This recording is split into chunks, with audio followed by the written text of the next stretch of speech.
Hello boys and girls, how are you all? This video is a discussion on Western political thinker Aristotle's views on rule of law. I'm sure you know this.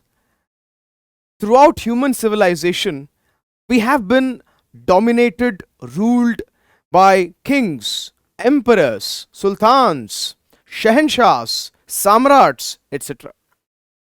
But history has witnessed certain periods, some in the ancient world, in the ancient era, and since the recent past in the Western countries and some Eastern countries like India, laws govern human beings, not kings. One may misunderstand that the whole concept of rule of law originated in England with the signing of the Magna Carta document. Magna means great, Carta means charter or document, between King John of England and the barons or the zamindars or the landowners of England who were in Parliament. So Parliament and the king signed this document in the year 1215, and the whole concept of democracy, rule of law, parliamentary supremacy evolved since 800 years.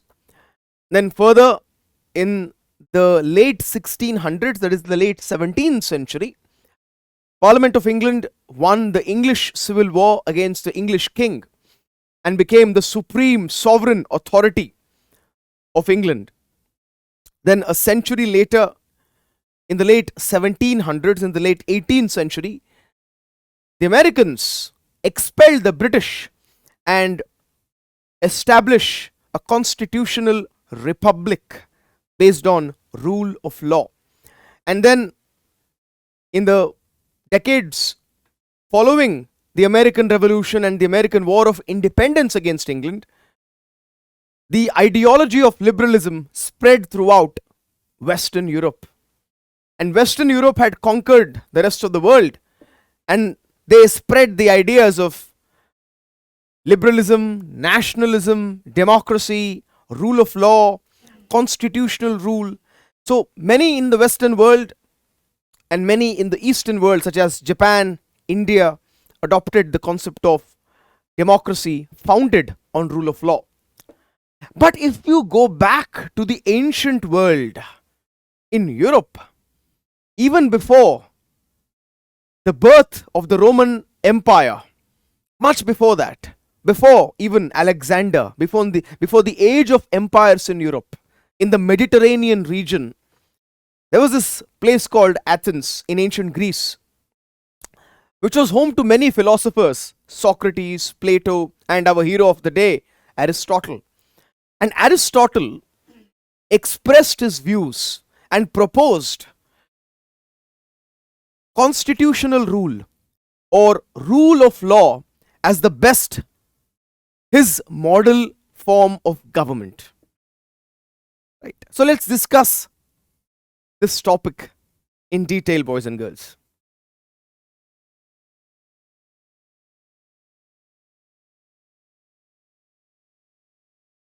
Aristotle's view on rule of law. So, how do we introduce this topic? Right. I always say, I'm not teaching a story. What I teach is very structural and systematic, because we're expected to write in a structural format in the examination hall.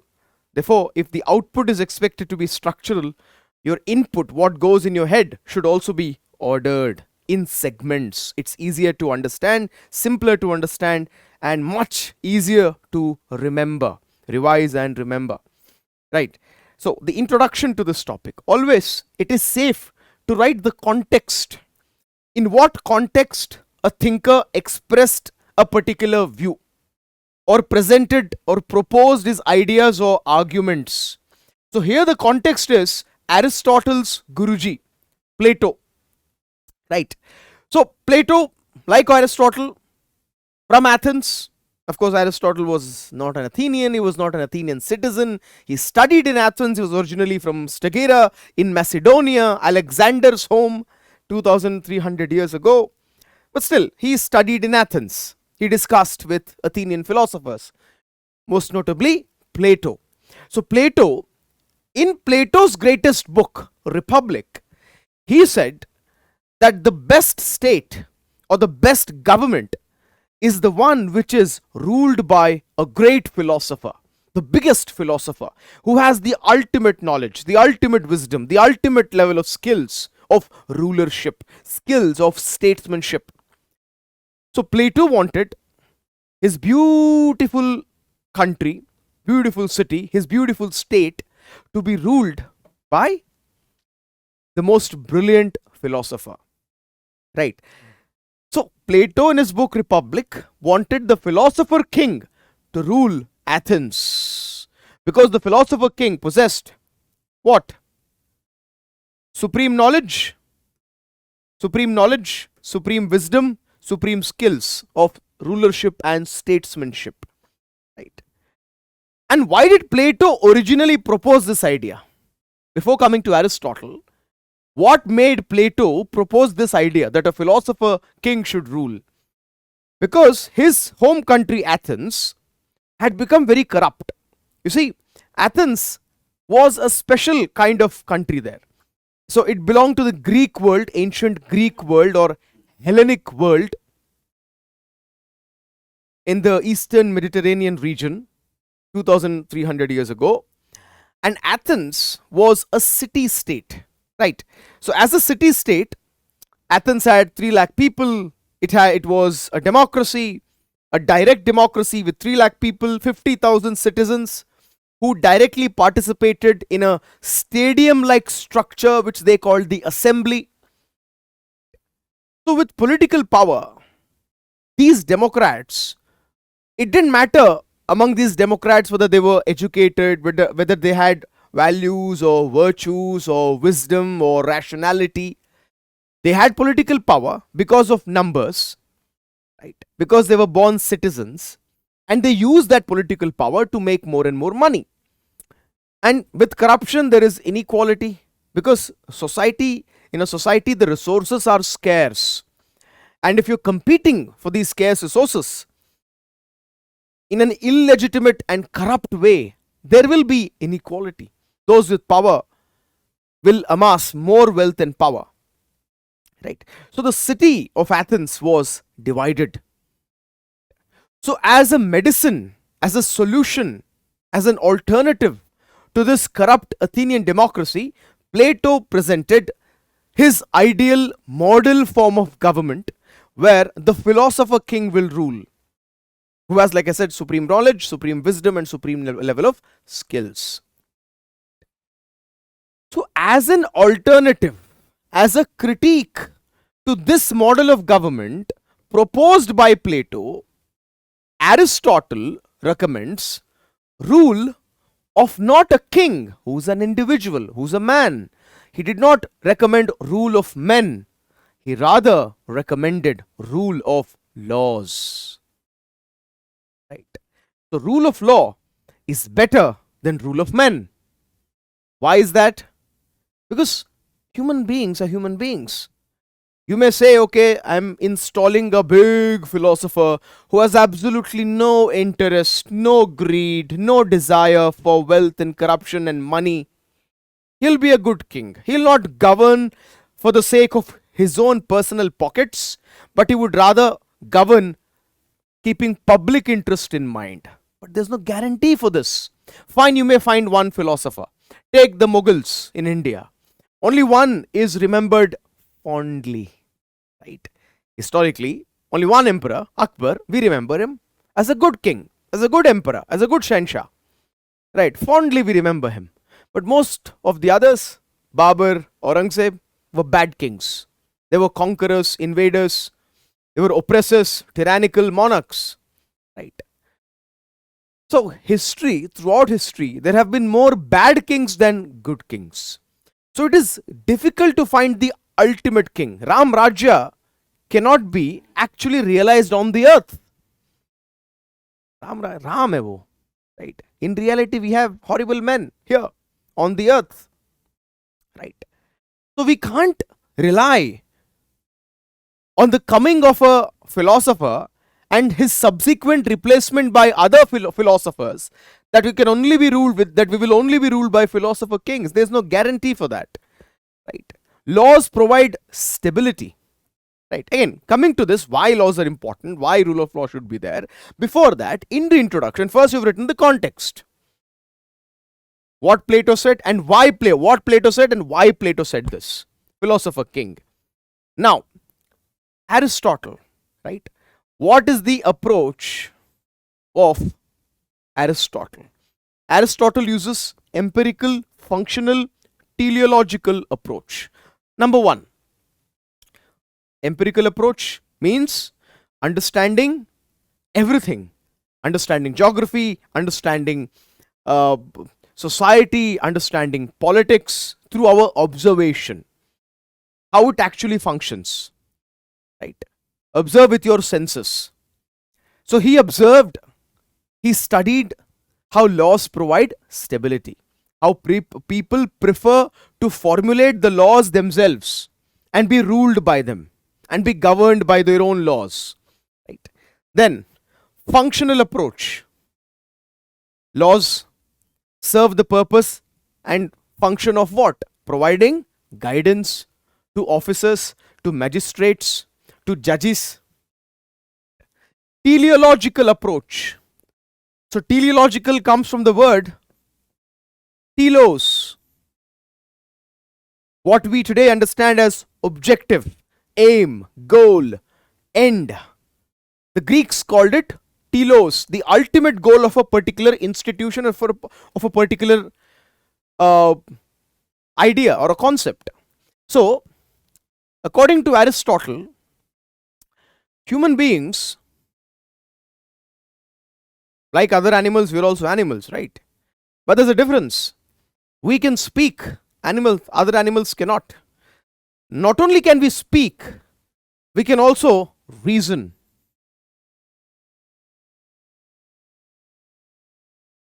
We have the capacity of speech, plus we can reason, we can think, we can add the benefits, subtract the costs.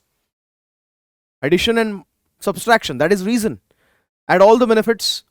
If you want to take a decision, see what you will gain from it and what are the shortcomings or the nuksan, then minus the shortcomings.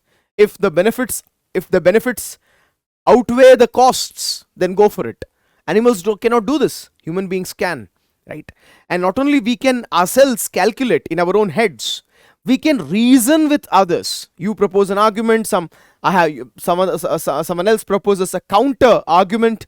You can debate, discuss, and then you will let go of certain of your points, he'll let go of certain of his points, then some sort of a middle ground is reached, a decision will be taken. This is reasoning with each other, between each other, among each other, also called as moral reasoning. This is how laws are made inside parliaments, right? Pros and cons, addition, subtraction, then finally a middle path or an alternative path, expert guidance, experimentation, etc.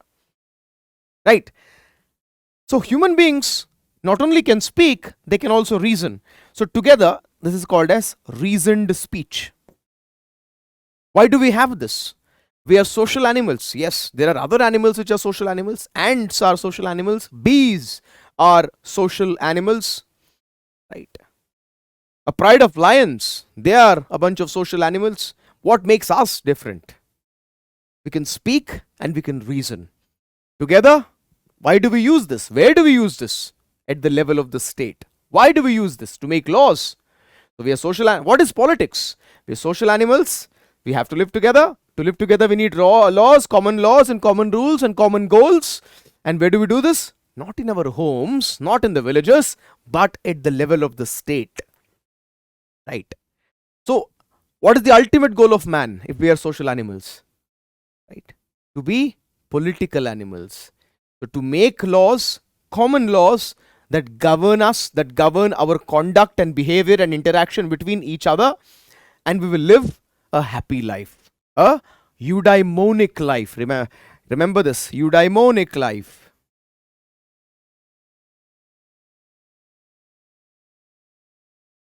Means a happy life. It's a Greek word, happy life.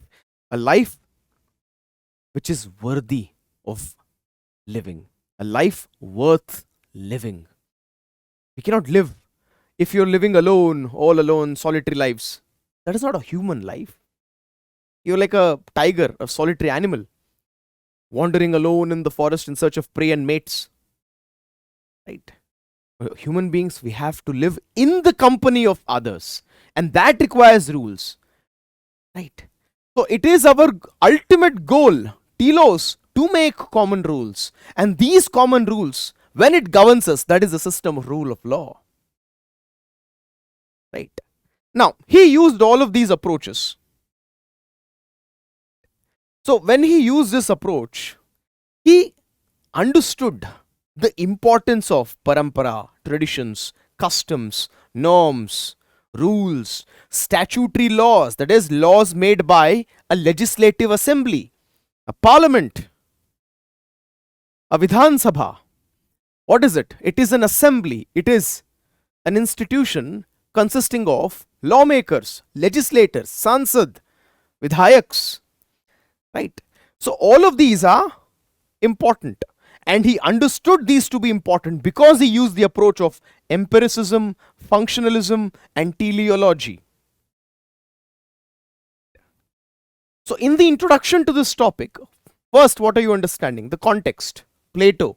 And Plato's context, the corruption in Athens. So, the context is what Plato said and why he said it.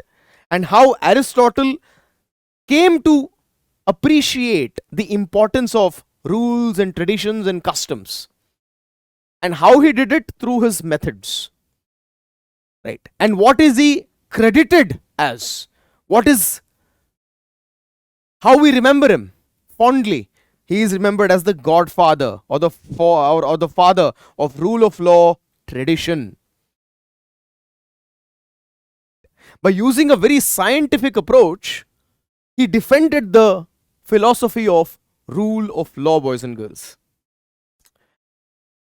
I use the word defended because one has to remember,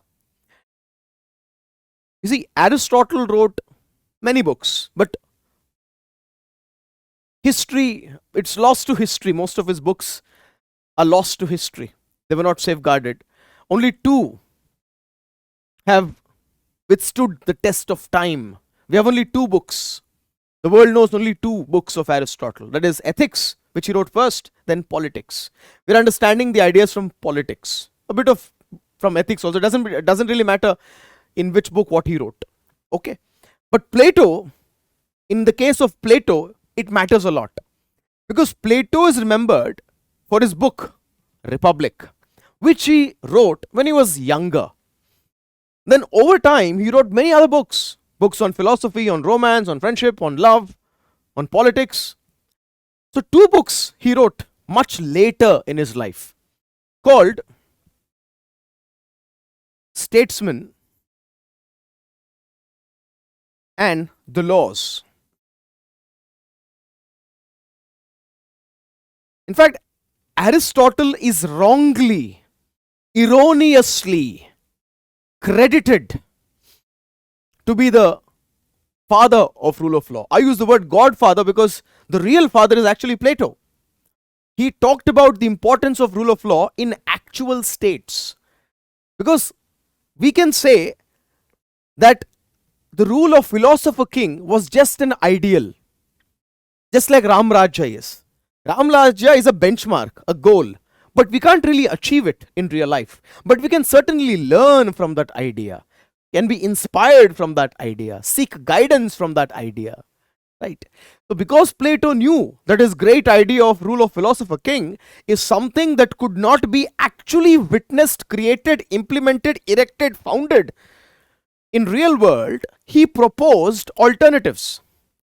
So he said, democracy founded on rule of law, which he expressed in the book Statesman and the Laws. So democracy founded, governed by rule of law, this combination is an alternative that can actually be implemented. Right. So even before Aristotle, his Guruji, talked about the importance of rule of law, but he did not go into great detail in a scientific manner. Right? He just said, oh, these stupid Athenians, they can't implement the idea I gave them, rule of philosopher king. But Aristotle used scientific methodologies to properly propose the system of rule of law. That's why he is credited. But history has not been kind to Plato. Now, so like I said, Aristotle is the godfather of the rule of law tradition. Now, to understand the benefits of rule of law over rule of men rather than rule of men, we need to understand the features of rule of law. Right? While laws governing us, ruling us is inherently better, what are the characteristics, the properties of a law, the features of a law? Right? So laws are, you see, boys and girls, laws are enacted after due deliberation. What is deliberation? First you debate, you discuss. I have an agenda which has 5 points. You have an agenda which has 5 points too. 2 points each are directly contradicting and clashing. And two out of my 5 points is unacceptable to you, and 2 out of your 5 points is unacceptable to me. So like that we debate, discuss, and then finally we realize, okay, we can't move ahead if we stress the importance of all 5 points. So you remove 2 points from your agenda, I remove my 2 points which you didn't like, then we've got what? 5 to 6 points which both of us agree upon, right? So we have done debates, we have discussed, okay, 2 of your points, they're really bad, 2 of my points are really bad, let's remove them. So we're doing what? Moral reasoning. We're reasoning with each other, trying to convince each other, persuading each other. And then we compromised. I compromised on 2 of my points, you compromised on 2 of your points, right? So we, in a way, accommodated each other's perspectives. Then we took a decision. This entire process is called as deliberation, right? Now, laws are done after experimentation. If you yourself do not experiment, you will, let's say, learn from the experience of some other country. While making the constitution, while drafting the constitution, the makers of the constitutions, the founders of our republic, they understood and studied the working of laws and constitutions in America, in Australia, in South Africa, and then in Britain, in Ireland, etc. Right? So their experience is like an experiment for us. So that's how laws are also made, right? Then laws are also made based on experience and guidance of experts, right? And then, like I said, we are debating and discussing. So we are using our reason, our wisdom. So laws represent the collective wisdom of the citizenry, the body of citizens, the lawmakers. Collective wisdom of the citizenry. It is based on public opinion, and obviously public opinion will be in favor of public interest. A ruler, a king, will only worry about his private interest or his family, nepotism, corruption, but public will be concerned about public interest, and it is based on the ashirvad of the public, right? If people themselves are making laws, either if people are making laws themselves directly, or if they're choosing their representatives, MLAs and members of parliament to make laws on their behalf, basically it is based on what? The consent, the approval, the ashirvad of the public. Then again, laws are impersonal. It is not based on my personal bias or your personal bias, right? Remember the 5 points that were important to me, I compromised 2 of them. Why? Because you did not agree with it, right? So my personal bias eliminated. What you agree, what I agree, what all of us agree together as lawmakers finally became the law. So it is called as impersonal. It is not based on anybody's manmani, anybody's personal bias or preference or favoritism, right? So in a way it is what? It is less arbitrary. Arbitrary means random, apne hisab se, manmani. Right? It is based on reasoned arguments. It's based on rationality and logic. Right? It is based on samajhdari, common sense. It is well thought out after moral reasoning. Right? So these are the features of the laws. Right? And what else? What do laws represent? You see, boys and girls, Aristotle did not want only the rich to be rulers or only the poor to be rulers. He wanted the middle class to rule, to have more political power. Because the rich exploit the poor. The poor are jealous of the rich. They don't like each other. They don't get along with each other. But for Aristotle, friendship is the most important glue, gel, gum that holds an association together. Any association requires friendship, right? But state is the highest of all associations. Why? Because to make babies, to have sex, to eat children, you have the home. Home is the institution. The household is the institution that satisfies your biological needs, right? The state satisfies your supreme needs because the biological needs are in common with animals, right? Food, sex, procreation, they're in common with animals. What makes us different and superior to animals? Reasoned speech capability, which I discussed earlier, right? So reasoned speech is exercised at the level of the state, in the public domain, in the public sphere. Therefore, because the state satisfies the highest quality, the highest ability of man, it is called the highest of all institutions. If friendship is the basic glue of any institution, it most certainly is the glue of the highest institution too. And who can be friends with? The rich as well as the poor, the middle classes. So Aristotle wanted political power in the hands of the middle class. Middle classes, they're well versed, they appreciate the customs and traditions and norms, right? They use rationality, and the middle classes, they can make the laws and they will also be followed. They can make the laws and they follow the laws too. What is politics? What is rule of law? Rule of law is making the rules and being governed by the rules you make. Right? So, laws also represent the customs, traditions, and norms. Right? Then, laws are unique to a particular country. Okay? In Greece, laws will be as per Greek worldviews, Greek opinion. Take for example, the Athenian citizens, 50,000 citizens out of 3 lakh population. These 50,000 people valued freedom. They valued freedom. And freedom for the Greeks meant what? Participation in politics. Right? To defend this freedom, 2,400 years ago, these Greeks fought against the Iranians. Right? Persia. Right? They fought against the Iranians, the Farsi Empire, the Sasanian Empire, Zoroastrian Empire of Xerxes.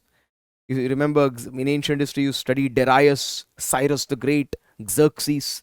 So the Greeks fought against Xerxes. Right? Why? Because the Greeks did not want to be like a gulam. They wanted to preserve their freedoms. And for them, freedom means participation in politics. Right? So obviously, philosopher king would not have survived here, because when you erect a king, when you anoint him, when you give political power in the hands of a king, people lose their power, their freedoms. So laws, people when they make the laws, they'll make sure that they preserve their freedoms. People will not make the laws that take away their own freedoms, right? Because if you make the laws which is against your traditions, against your culture, against your opinion, what happens? It is radical. In a society which values freedom, you deny it by giving all the power to a philosopher king. Isn't this idea a very radical idea which is going against the society? The radical idea. A radical idea is an idea that wants to completely change the society. So Plato's ideas were very radical. So when you when you implement radical ideas, what happens? It evokes negative emotions, hatred, dissent,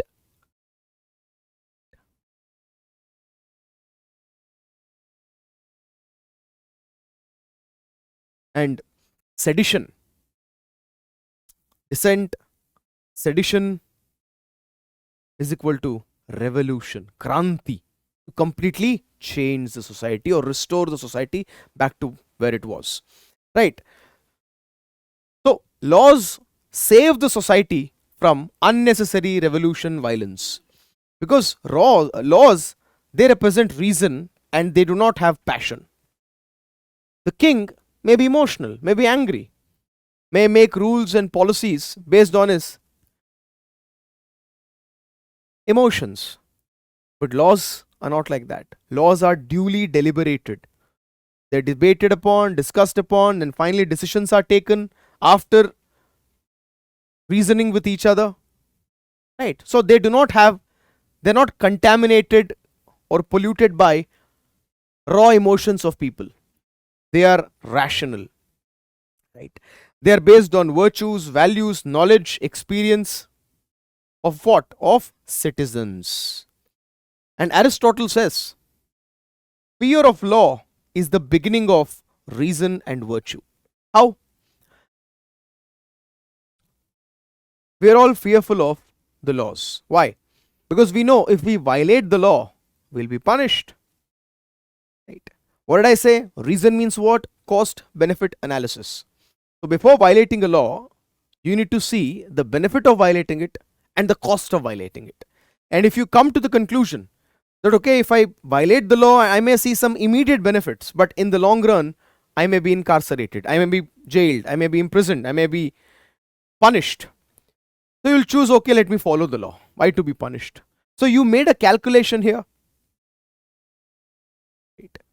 And you choose to follow the law. Animals don't have this. It can kill. That's how it survives. But human beings, we can think. We don't need to kill each other and eat each other to survive like animals do. That's why we have made rules and institutions. So we choose to follow the law out of fear of punishment. So that is actually reason. The fear is a passion. It's an emotion. So in a way, emotion is guiding your reason. It is making you calculate the fear of punishment. So Aristotle says, fear of law is actually the beginning of reason. The very basic reason is fear. The very basic emotion is fear, out of which you want to survive. To survive, you follow certain rules and institutions. Why? Because you do not want to be killed or punished. So here what do you do? That fear makes you do the calculation, the math, and that is reason. And reason, when it is nurtured, when it is trained, when it is given experience, it becomes virtue, wisdom, samajhdari, pragmatism, rationality, logic, knowledge, intelligence, etc. So see how he's connecting, he's going to the level of basic biology and psychology just to prove that rule of law is better than rule of men. That is why he's given the credit of being the godfather or the father of rule of law tradition, because he goes into different dimensions to come to the same point, to prove his point. Right. So now you've seen the features of laws, that how it is enacted, after what it is enacted, these laws are enacted, and what it represents. Now we'll see the advantages of rule of law. Right.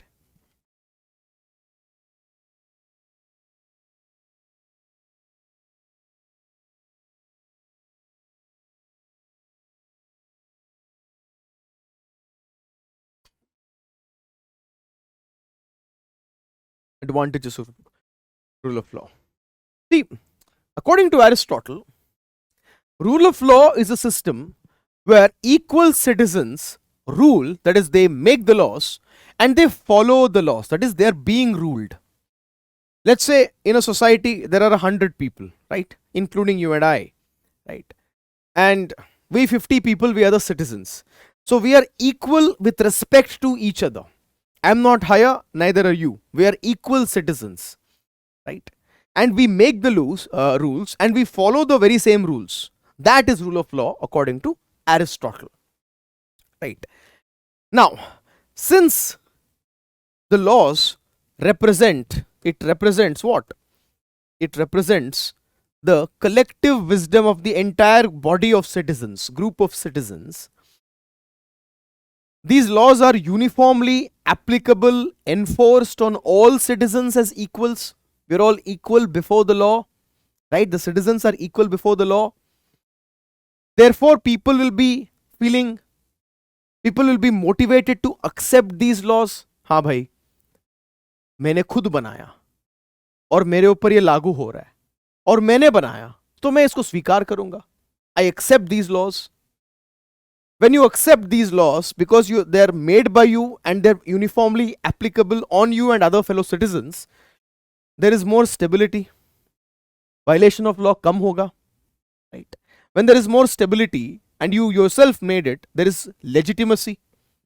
Legitimacy means what? Morally correct, legal, and morally legal, right? And these laws provide guidance to magistrates and judges. They are like a safeguard, a safety valve. It checks the abuse of power, concentration of power, or oppression, tanashahi, tyranny, right? Arbitrariness is checked. If there are no laws that give guidance to the officers, to the magistrates or the judges, they will do as per their mind, as per their manmarzi, manmani. So that guidance is providing stability and reducing arbitrariness among the officers, right? And laws are what? It is passionless. It is not based on anybody's greed. It is made after discussion, moral discussions with fellow citizens, right? So corruption will obviously go down.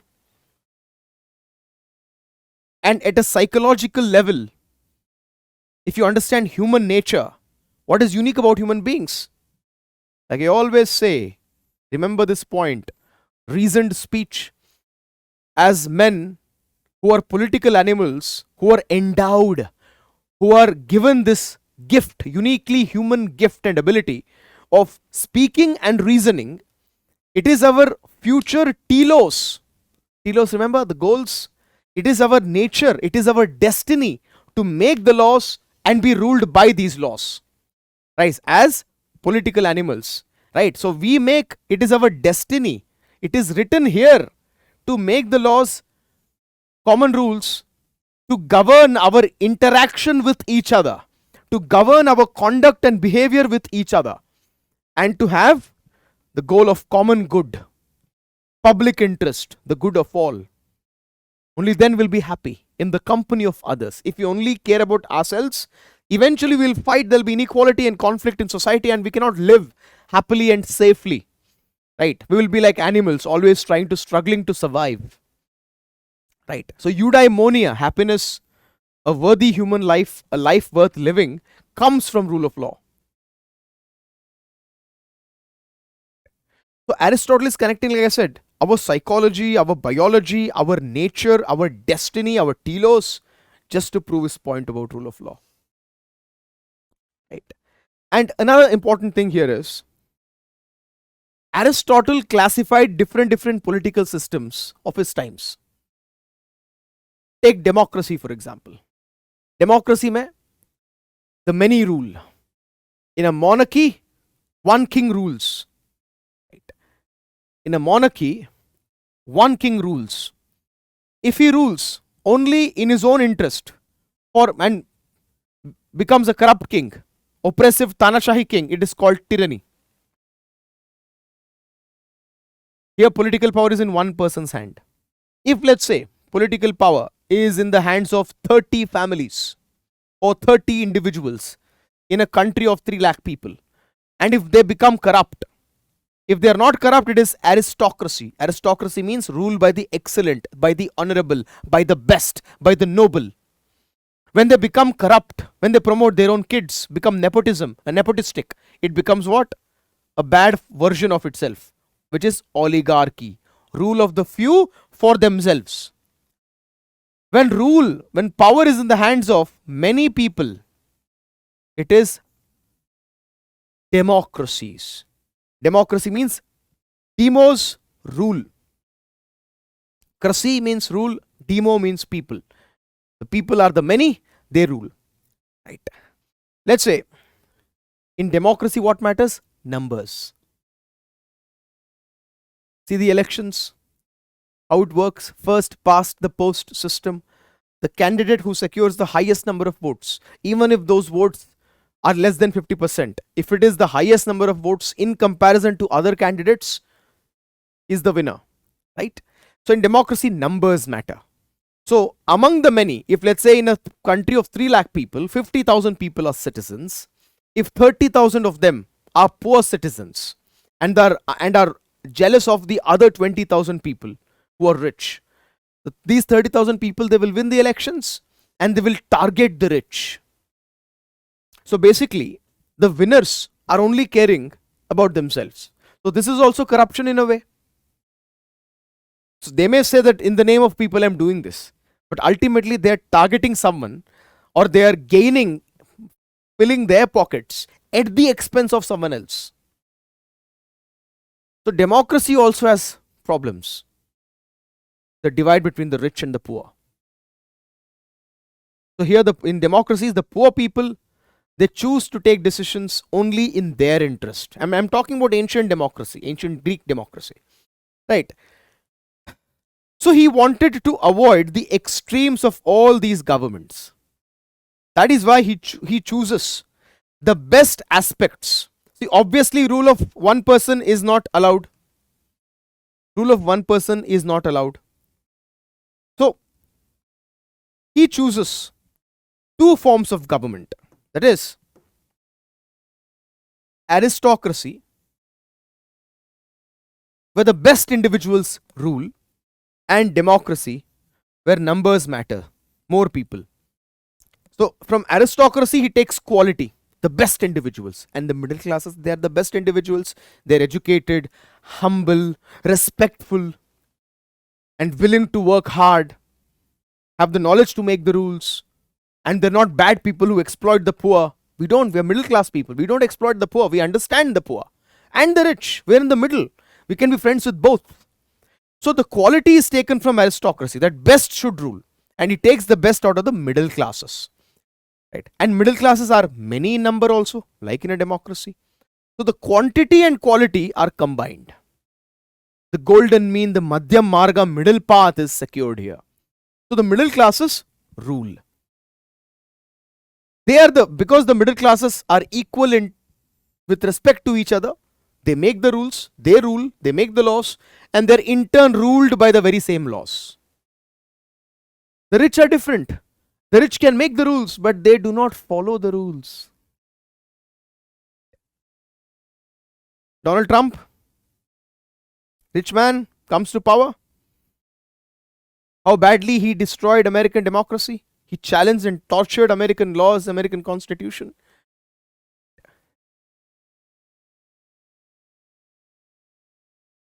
Hardik Pandya at the toss. That franchise, they say, unka jo franchise hai, Ambani ka franchise. They break the rules and umpires do not question them. ऐसे बोलते हैं. Again, I'm just giving you an example so that you can understand. Right? Now, so Aristotle chooses the middle classes to rule, and they make the laws. So these are the advantages of rule of law. Now, the next segment is critical evaluation. Critical evaluation. Now, obviously, There's not much you can criticize when it comes to rule of law. That is the system we have adopted. That is the system the makers of the constitution, especially the architect of the constitution, Dr. Ambedkar, wanted. Rule of law, constitutionalism, a commitment to rule of law, right? You see, Aristotle lived in ancient Greece. In ancient Greece, there were 50,000 citizens out of 3 lakh people. 2.5 lakh लोग citizens ही नहीं थे, उसमें 1 लाख लोग slaves थे, बाकी women. So, for Aristotle, citizens were basically adult Greek males. You have to be Greek, you have to be a man, and you have to be an adult. So young people, ठीक है वो चलेगा, old people भी हटा दो चलेगा. Then he also comes up with the qualification of property. If you do not have property, it means what? तेरे पास property नहीं है, तेरे पास slaves नहीं है. What happens? तेरे पास समय नहीं है. दिन भर तुम्हें काम करना है, मेहनत करना है, दुकान में, खेती में. जब इधर दुकान में हो, खेती में हो, तुम सीखोगे कैसे पॉलिटिक्स, सीखोगे कैसे वर्च्यू, सीखोगे कैसे वैल्यूज, सीखोगे कैसे philosophy. How will you become the best law makers? You can't be. So अगर तुम्हें पैसा कमाने का तुम्हें शौक है और मजबूरी है, तुम सिटीजन मत बनो. You don't become a law maker. तुम दुकान पे रहो, खेती पे रहो, या गुलाम बन के रहो like a slave. Ancient Greece में slaves were denied, right? So he excludes basically the slaves, women, and the poor who did not have the property, because without these people do not have leisure. Leisure means what?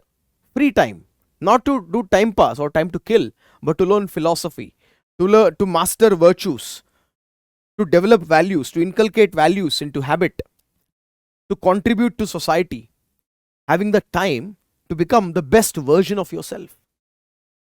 And these people didn't have that. Slaves were busy doing mazduri kaam, women were busy rearing children, the poor were busy trying to survive, trying to earn rosy roti.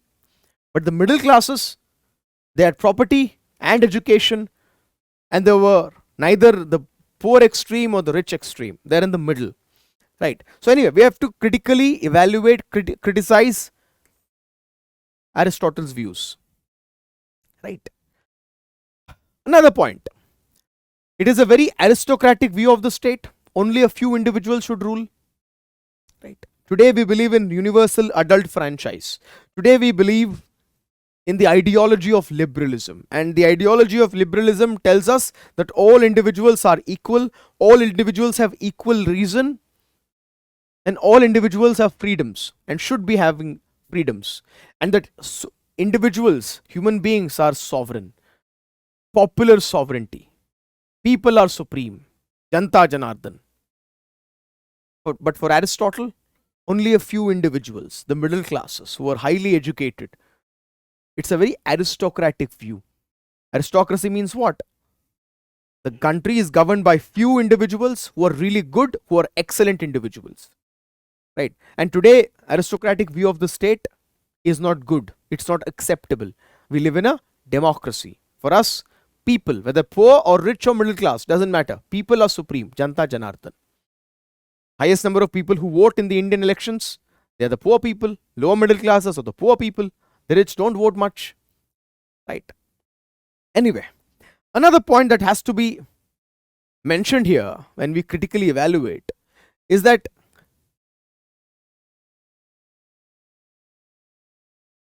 Plato, when he became a mature philosopher,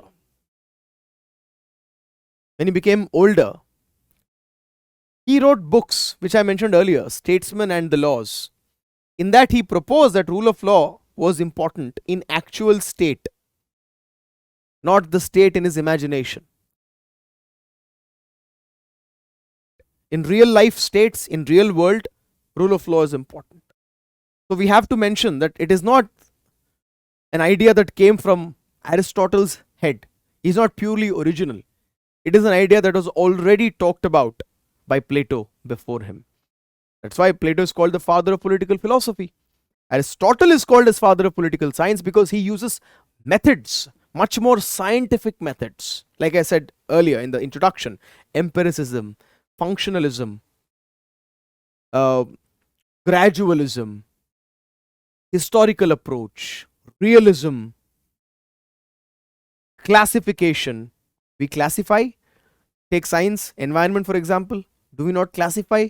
This species is critically endangered. This species is vulnerable. This species is endangered. This species is not of any concern. Right? We do classifications. That's how we study scientifically. Who did that? Aristotle.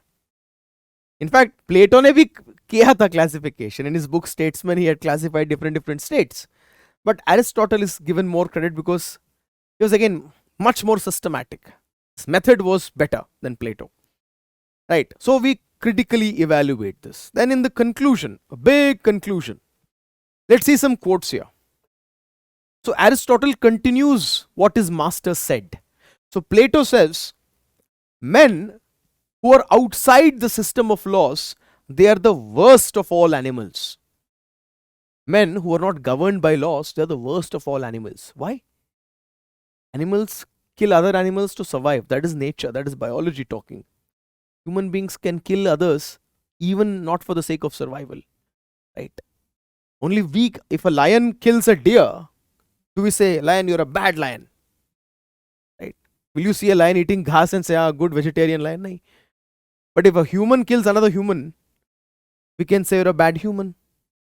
Why? Because we're human beings. We should not kill each other.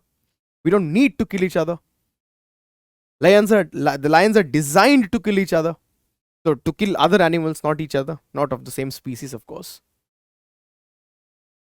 That's how nature designed them. But nature designed us to be civilized, peaceful creatures, beings. Right? So men who are outside the system of laws, outside the ambit of laws, outside the jurisdiction of laws, they are the worst of all animals. Right? And Aristotle said, हम कानून का गुलाम है. And that is not something bad. That is not oppression. एक राजा की under अगर हम हैं, if we are subordinated to a king, that is gulami.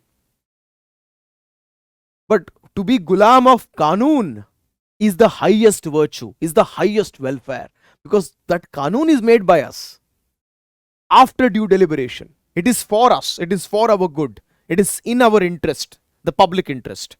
So Kanun ka gulam, so being the slave, so being subjected to the laws is not slavery, but it is the highest form of human welfare. Why? Because we use our unique supreme ability of reasoned speech as political animals to make the laws. Right? So if we are expected to participate and make the laws, Aristotle is called as the forerunner. Forerunner means what? Take for example what Bhishma said at the end of the Mahabharata. When Yudhishthira was crying after the Kurukshetra war, oh, I've killed my brothers. What are we doing here? I am now the king, finally. But who am I going to rule? इनके ऊपर राज करो, क्यों ही करो? There's so much misery, so much death and destruction. So Bhishma Pitamaha at the same time is lying in a bed of arrows. He is given that boon that he could choose where he died. Right? So he hadn't chosen to die yet. Even though he was struck with so many arrows. He chose to prolong so that the war would, till the end of the war. Finally he was lying in the bed of arrows. He calls Yudhishthira, idhar aao. He says, bhai, rona mat. You are the king. You are the king to protect the weak. The Raja uses Dandaniti, the rod of punishment, your sovereign power. Why? To protect the weak. Because you make the laws to protect the weak. Why is that? Because if there is no sovereign power to protect the weak, the big fish will eat the small fish. The big man will eat the small men. Matsya Nyaya, Jungle Raj. That is in the animal world. In the human world, the weak can also and should also thrive, should be happy, should achieve. Not just the strong or not just the majority. Today, we live in rule of law, right? In a system of rule of law. What is the ultimate object of this law? What is the ultimate purpose of this law? Protecting the weak, protecting the individuals, fundamental rights, human rights. Mostly human rights are violated. Whose rights are violated? The minorities, the weak, the vulnerable communities, women, children, Adivasis.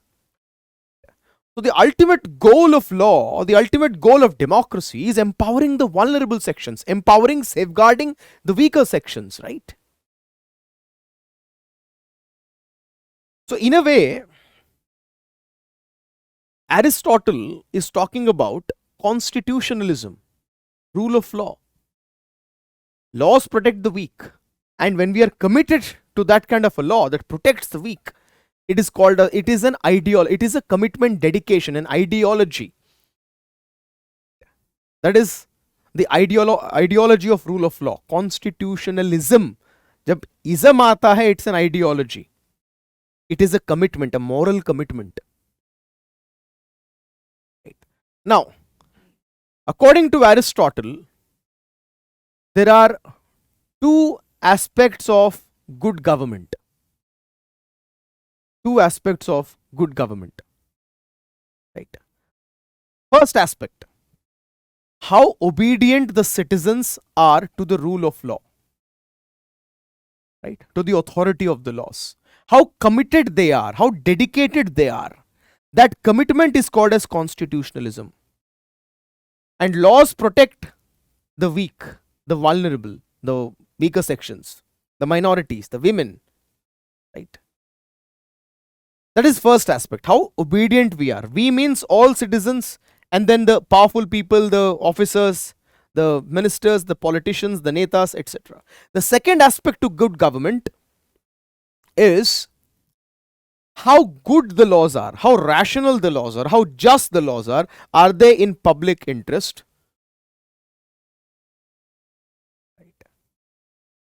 Because the king may have narrow private interests. In democracy, people who win elections, they use their power to fill their own pockets.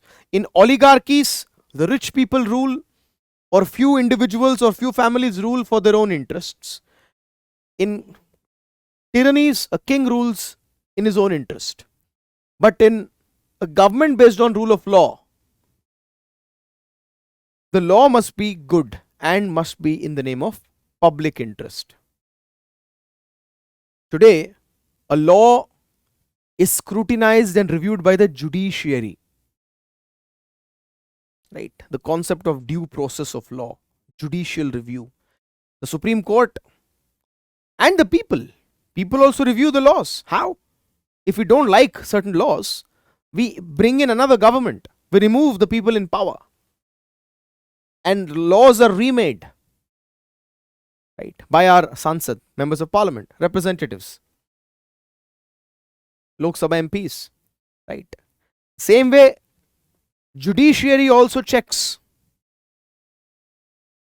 whether the law is good, sound, logical, just, reasonable, fair. So in a way we can say that Aristotle was one of the original minds and thinkers, forerunners, forefather, fountainhead, godfather of both constitutionalism and rule of law tradition, and also judicial review. Even before many liberal philosophers thought of judicial review. Who are these liberal philosophers? He is, like I said, forerunner to constitutionalism. Civic republicanism means what? In republic, who is supreme? Prince, Raja, Yuvaraja, or the people? The people, right? And the people are sovereign, they make laws, right?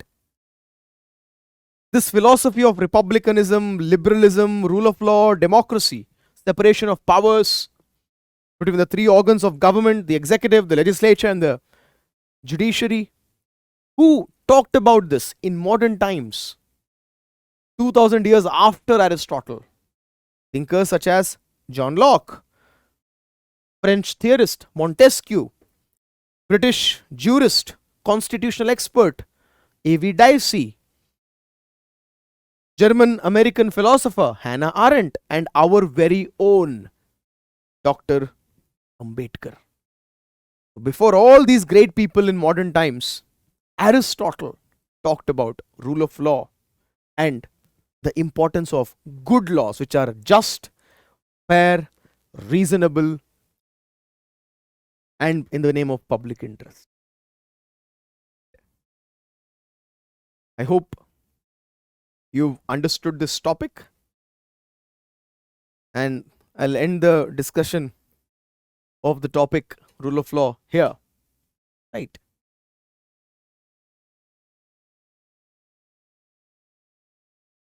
Right then. I thank you for watching this lecture. I'll see you in the next one.